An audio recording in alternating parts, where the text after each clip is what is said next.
Hello, I'm Anthony. Mike. And we are with Alamist. We are the guitarists, and we are here to do this interview with Antichrist magazine. Thank you guys for having us and for giving us the opportunity.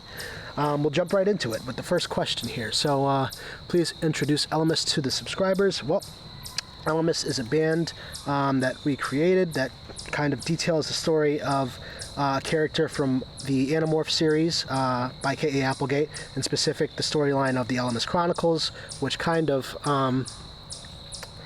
details his growth as a character from a lowly gamer into a ethereal being beyond the reaches of space and time. And so the album is it's a progressive metal album. Our band is a progressive metal band. We kind of try to incorporate different elements of music into our style and bring a progressive death metal to you, and also a variety of different jazz-influenced music that we hope you will enjoy.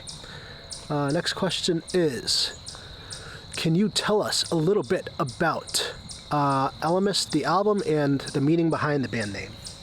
So, Alamist is, again, like I said, based on the storyline of a character from the K.A. Applegate universe in the Animorph series.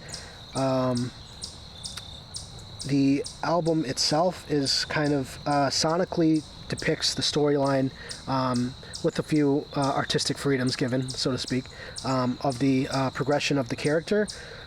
We've tried to write each song that kind of builds a cohesive story that pushes the plot forward through voiceover passages, and also incorporates a lot of different aspects of music styles that we particularly enjoy playing and listening to, and try to do something unique and also interesting. As for the band name, we decided to keep the band name as Alamist. We had initially planned this as just a solo album release, but after I started working on it, I realized that the album needed to be a band, and I found Mike, and we're looking for the rest of our band to fill out the outfit for live performances and to bring the next chapter to you. Next question. Lyrics on the release. Yep, so the lyrics, again, kind of detail the storyline. We also, one of the things that I did most of the writing for the first album, and one of the things that I tried to do, especially with the lyrics, was to bring in Tumen or the Alamist's inner dialogue, and kind of give the reader, or the listener, I should say, a view into his mind, and so to speak, and also put a little bit of myself in there as well. So the album, the lyrics help progress the story through the voiceover passages, but they also kind of detail the character's development and thoughts, and just in general the way that he approaches the world, and the way that he views the world and the events happening to him. So that's most of what the lyrics are. There's a few songs on there where they where I tried to put a little bit of myself into them as well, so that it's not just, like reading from a script or reading from a book, because, that's the beauty of lyrics and music, is that you can tell a story, but also tell your story through another's. Next question is, can you tell us a little bit about the album cover art? So the album artwork is primarily by Space Goose, an Instagram artist that I found, as most people do find their artwork these days, is on Instagram. But I was really impressed with some of his work, and I approached him, and I asked about doing this project that I kind of had an idea for what I was looking for in my mind, and I helped with some of the character design and kind of the overall layout, but Space Goose kind of brought it to life, and then from there, I did a little refinement on the character design, and that was the main cover. I also approached him for a back cover to do, and also there was an interesting piece of artwork that I commissioned from a guy named Anti-Oligarch, who does avant-garde pencil drawings, mostly graphite and charcoal, and I used some of that artwork in the lyric book as well. So it was a pretty interesting art piece. I felt like trying to bring almost like a comic book style art design to it, but also design it so that you can tell the gravity of the album and the gravity of the storyline, because there's a lot of heavy themes on this story. Next question: do you think it's important to have a label deal? Mike, you want to answer that? Yeah, I would say to each their own.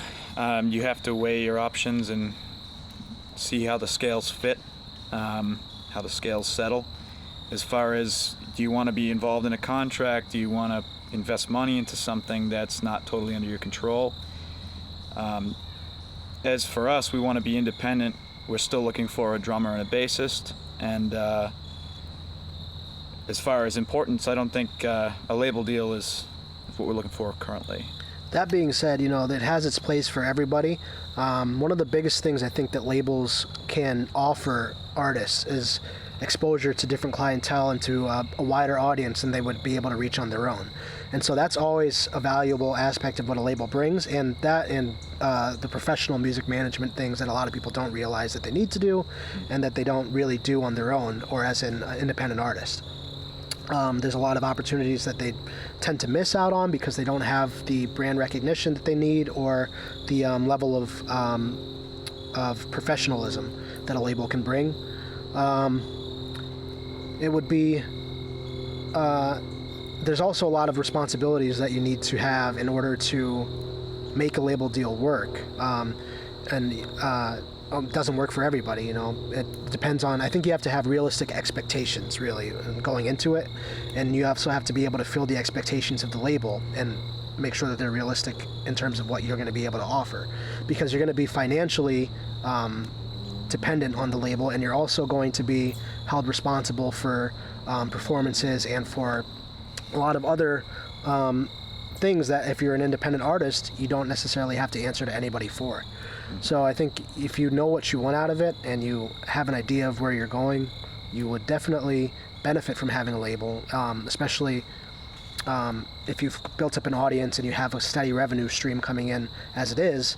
I think for independent artists, especially today with being able to do digital distribution through different vendors and making your own merchandise and stuff, for example. Alamist, we did all of our release for the first album on our own, so we didn't really look for a label's attention. That being said, one of my favorite bands, Wilderrun, just re-released their most recent album, Veil of Imagination, through a label after being signed. I think it was Century Media, and they re-released their album because they realized that they had the opportunity to accomplish different goals with a label that they wouldn't have on their own. Next question. And new music that has impressed us. For me, the new Lorna Shore was phenomenal, very heavy, great vocals. The new Slaughter to Prevail, same thing. And I also really enjoyed Rivers of Nile's most recent release.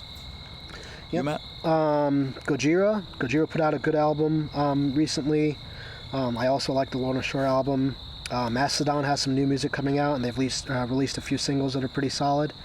I feel like there's gonna be a lot of music coming out of 2020 into 2021 and 2022, following the epidemic, because so many people had extra time to write and to record and to just put in a lot of extra effort, and also people went through a lot of shit, and the best way that people make new music is going through stuff and writing about it, or letting it inspire them or fuel them in whatever way that they need it to be. So a lot of time to think. Yeah, lately. Absolutely. And there's definitely some good music coming out now.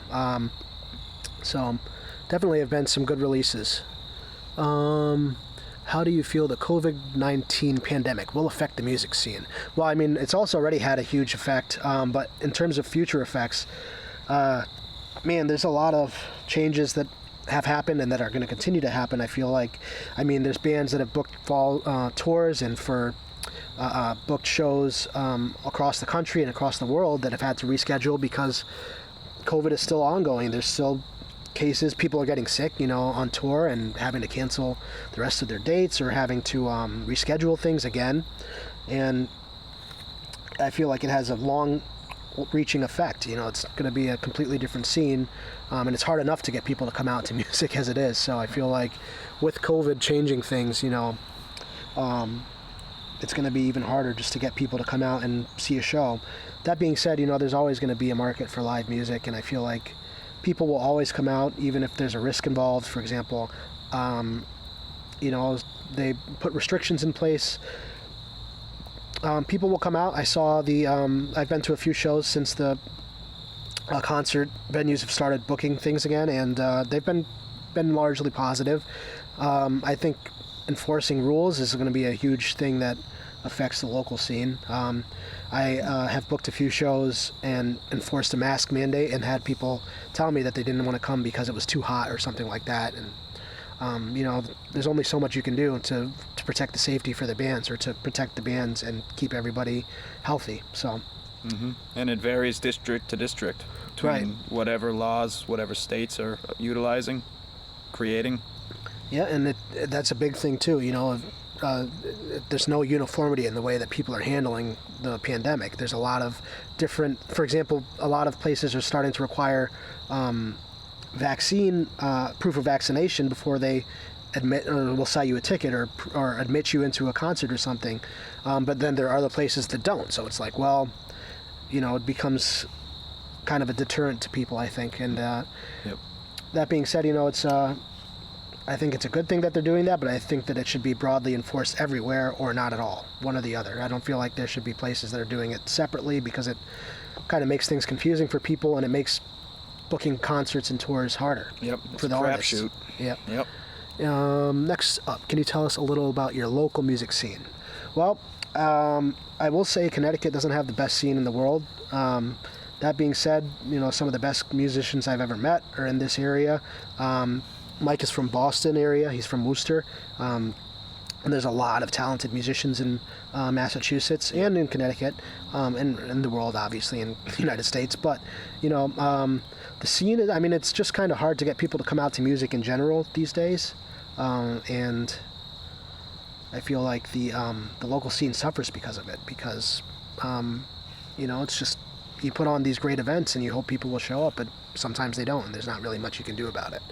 I think, especially with COVID, things are harder for booking local stuff as well, because people are more concerned. And it just, if it's not a band that they're super thrilled about, discovering new music, people don't really do it live anymore. They do it on Spotify or through streaming services. They don't really discover new things live, which is not how I am. I've always gone out to local shows and found some of the best bands that I know of through just going out to a show that I've never heard anybody play on, or heard of anybody playing on the bill. Yep. The positive aspect of this pandemic is it has created an outcry for wanting to be out and see live bands and live comedy and things of that nature. And, when restrictions are placed on people, they tend to want to go the direction they're restricted from. And so when this all settles down, I think the music scene will expand and become stronger than ever. Hopefully. Hopefully. What are the future plans for Alamist? Well, we have a new album that we're going to be planning and starting to write in the next coming months. We're still looking to fill out the live act so that we can start bringing live performances of the album around, and we have some merchandise planned that we've come up with some ideas for, and we've got some things in the works, and we're hoping to bring it to you. Just got to find the right people. It's all about the right teammates. So we're hoping to build the team and bring some great music and an entirely new storyline with the follow-up album, and a companion novel as well. So there will be more coming from us soon. And if you haven't yet, please go check out the album and go check out the videos we put up on our YouTube channel. Especially, we're trying to build our YouTube channel so we can get our custom URL, because that's the way the world works these days. But yeah. Anything you want to add to that? Yeah, we're just still looking for a drummer and a bassist. Once we have that together, everything should accelerate. And we'll bring more music to you soon. All right. I think that's it for us. So thank you guys so much for your time, and we'll see you soon. Cheers.